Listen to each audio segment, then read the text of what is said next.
Hey YouTube, ValleyGirl5678 here, and it's time for another review. Today I'm going to be reviewing the new Rina Sawayama album, Hold the Girl. This is the second full-length LP from Rina Sawayama, following 2020's Sawayama, which caught the attention of music fans and critics alike for its avant-garde approach to pop. At the very beginning of this album rollout, Rina mentioned that she was very inspired by Taylor Swift's Folklore in the context of writing from someone else's point of view or writing songs based in fiction. The gag about all of this, though, is Folklore is a very personal album, but she presented it in a way that forced the consumer to meet the album at face value as metaphor. It's a genius way to get people to shut up about your personal life. While Rina did express that she was inspired by Folklore in the context of writing based in fiction, ironically, she does very much follow the Folklore-esque footsteps in the sense of this actually being a very personal album with an aesthetic that helps the consumer focus on the music itself. The aesthetic being a very meta, eerie, dreamlike, sometimes gives me pop art vibes aesthetic. Like I said, having this aesthetic as a narrative shield in a sense helps the tracks and the songs very much stand on their own and not immediately seen as confessionals. It makes it so that what's most important is the music itself, not what it's about. But just like Folklore, once you really start listening to the lyrics, you start analyzing them and you're reading them and all of this, you pretty quickly come to the realization that this album is confessional and is very personal. There's a lot of similarities with Hold the Girl and Folklore, and the only reason I'm making this comparison is because Rina said she was inspired by it. So, it's not just a Swiftie, trying to sneak Taylor in. Rina mentioned it, okay? Just like Folklore oozes with the idea of heartbreak in general, Hold the Girl oozes with trauma and everything that comes with it, which has made me think perhaps the best way, perhaps the only way to go about releasing an album that is so thematically ingrained in your own personal trauma from your childhood up until now and how it all interacts with each other is through this kind of, narrative shield with an aesthetic, as well as presenting an album with the idea of fiction attached to it, just to save a bit of your experience for yourself. So yeah, with all this in mind, let's get into the album. The first track, Minor Feelings, is a very vulnerable and personal ballad-esque track. Thematically, it gives us an introduction to the main theme of the album, being her childhood trauma, how she's interacting with it now, and, in her past. She has put it in a very succinct sentence, which is, all these minor feelings are majorly breaking me down. Another thing I found really interesting about this track is that she uses all three meanings of the word minor. Minor in age, minor as in unimportant, and the song is in a minor key. Generally, it's just a really good intro to the album, sonically and specifically thematically. The next track, Hold the Girl, the title track, was the third single we got from this album rollout. It's actually the first song she wrote for the album, which makes sense. It's really interesting. She actually said that she immediately knew this would be the title of the album, and this was the first song she wrote for the album.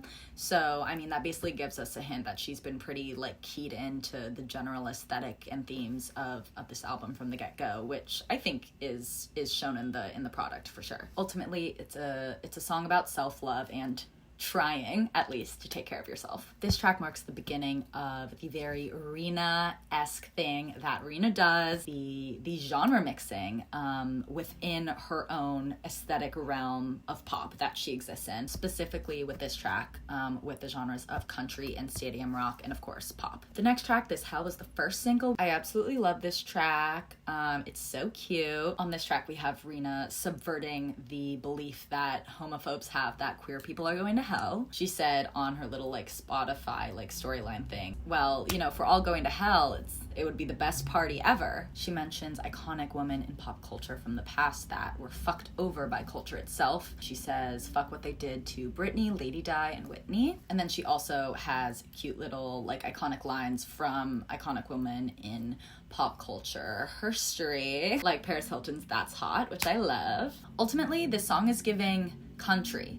Not country, but country. Catch Me in the Air, the next track, is the second single we got during this rollout. It's a very beautiful track about the complexities of mother-daughter relationships throughout generations and how the generational trauma lives within each of us. The verses, within each verse, the perspective switches from daughter to mother, I believe. I love sonically where this track is going until the chorus comes. It does feel a bit anticlimactic and a bit forced, but I don't hate it. Track 5, Forgiveness. Rina said that this track was sonically inspired by the Radiohead era of it all. It feels very much like she has a thesis statement in this track, being the last line of the chorus, "Forgiveness is a winding road," which obviously ties into the previous track, "Catch Me in the Air," being with the complexities of mother-daughter relationships. And I do feel like Rina has been fairly open about the fact that she, had trouble coming out to her family. I definitely think a lot of this track is about forgiving family members who weren't there for her when she needed them most. And she says it's a winding road. It's not straight to it. Of course, it's complicated and rough. It kind of sounds like an early Hannah Montana song or a song that would play during the climax of a Hilary Duff film. What's really interesting is that she says on this track, "Forgiveness is a winding road," and then over the next 5 tracks, she kind of goes into different aspects of that idea further. "Holy Till You Let Me Go" is probably one of my favorite tracks on the album for sure. Here, Rina is showing us one of the aspects of the trauma she inherited during her girlhood, being that she went to a religious all-girls school. Being a non-white girl in this environment in England is hard enough. Add on top of that you're queer.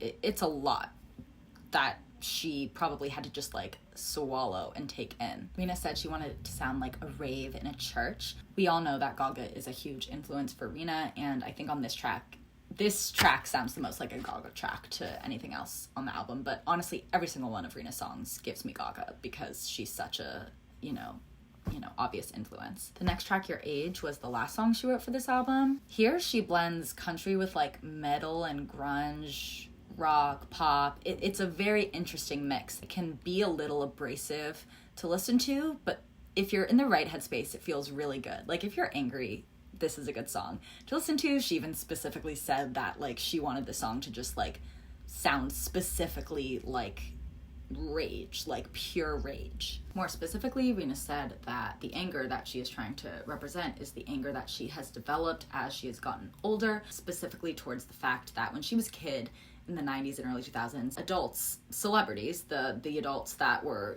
shown to the public, were able to literally act a fool and still maintain their level of stardom and not ultimately lose, a ton of respect.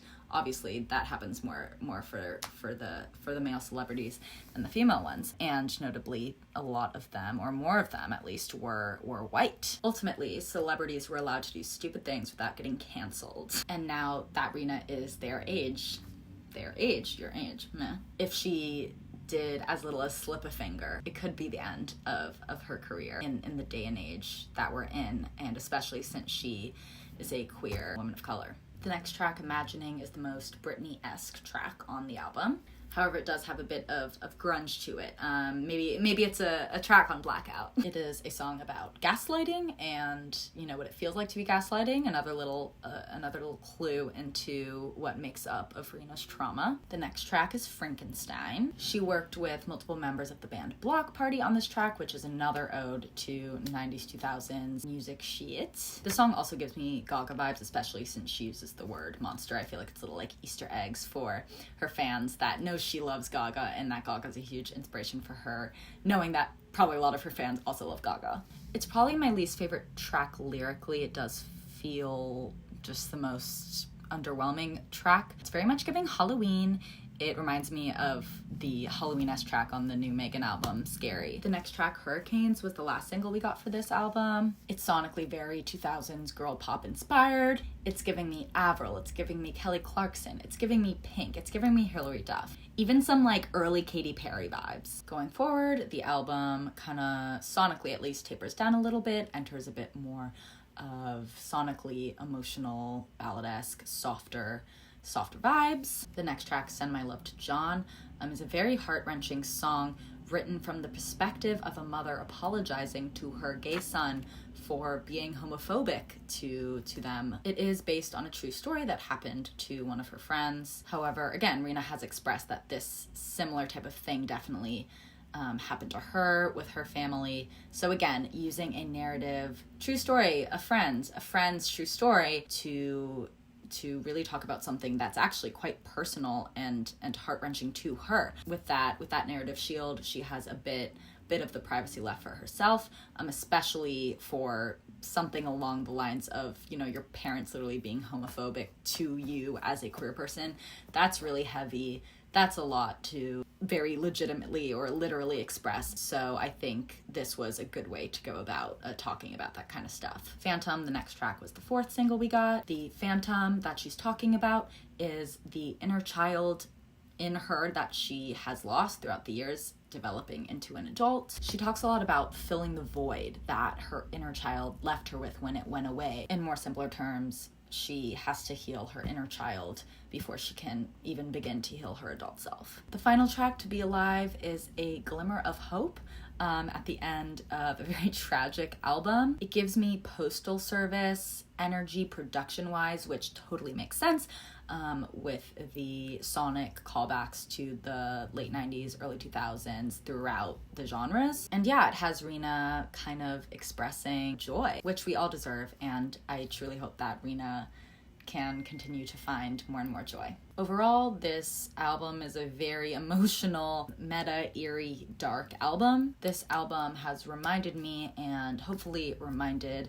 music fans and critics alike, that Rina is the best at utilizing genre mixing within the pop genre itself. Like, no matter if she's making a song that's technically country, it still sounds like a Rina Sawayama song, However, the album does feel more nostalgic than perhaps groundbreaking, like I feel like Sawayama was. I do feel like this album is giving subtle sophomore album syndrome. I don't think it's a bad album at all. I actually really like it, but I just don't think she was necessarily achieving what she did with Sawayama on this album. And, maybe it would have been weird if she did, to be honest. Like, maybe this makes complete sense and, like, it's the point that this is a more nostalgic era for her. And ultimately, it seems like the process of writing this album was really therapeutic for her. And I'm really, really glad that she was able to, use her talent to bring herself some peace and some self-love. That's, in my opinion, one of the biggest reasons why art is so important. But yeah, I think this was a great album. It's just simply not as iconic as Sawayama. I'm gonna give this album a 7.5 because I couldn't decide if I should give it a 7 or an 8. So I'm giving it a 7.5. But yeah, anyways, thank you so much for watching. I will be right back at you with another video soon. Thank you for watching. Bye.